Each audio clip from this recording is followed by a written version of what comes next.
intensification, but that we're expecting it to remain out over the ocean Right. for the entire, hopefully, life cycle of this storm. Now, that is the plan, at Right. least, and that's the current track. So we like that trend. We have seen a drop also in intensity tonight a couple of times now. So since early at 8 o'clock, we had it down to a Category 4. It's now down at the lower end. We have 140-mile-an-hour sustained winds. We're seeing that move a little bit slower, too. That slower forward motion also suggesting it's going through some intensification changes. So we're seeing a west-northwesterly flow now at about 14 miles an hour. So that's different than when it was on that westerly track for a few hours. So we're beginning to see some changes with this storm, but the good news is it's moving away from the Leeward Islands and also from Puerto Rico. It's still right now about 140 miles from San Juan at this hour. Now we're seeing the system as it was earlier, briefly a Category 5 status, but an impressive one.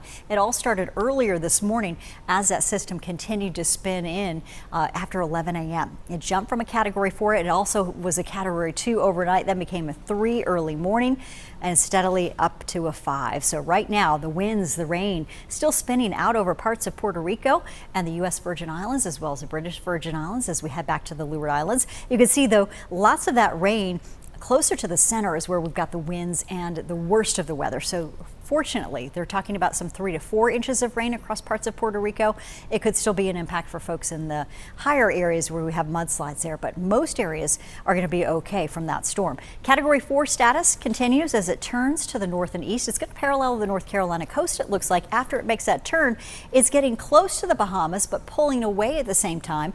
The problem is that some of the forecasts suggesting that this is going to intensify in terms of size. So we expect it to spread out, and that could bring in a greater risk for higher wave heights for a larger area. We expect to see those wave heights start coming up too for folks in the Bahamas the next 24 hours. We've got wave heights in the 25 to 30 mile a foot wave range right now.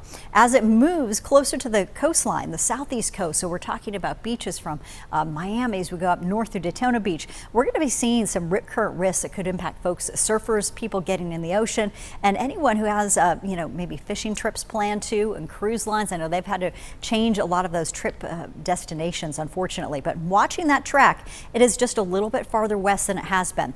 And with that, one of our forecast models is suggesting that the storm could be even farther west than the current National Hurricane Center official track. So we are watching this very carefully. If it's any farther to the west, this could mean at least some outer rain bands impacting the Outer Banks. Right now, the Outer Banks do stand to see some of the worst waves and potentially some wind, and outskirts could see some of those showers. Now, they won't be the kind of hurricane force winds that we'll see at the center of the storm as it tracks as a Category 3 moving to the north and east. So coastal surf, high surf, and dangerous rip currents, those are the big things for us as we look ahead over the next 48 to really 72 hours. It would affect the Carolina coast between Tuesday and into Wednesday as it passes by. Our spaghetti plots, yes, everything looking good and in agreement to make that turn around Bermuda. So Bermuda looks to be spared too.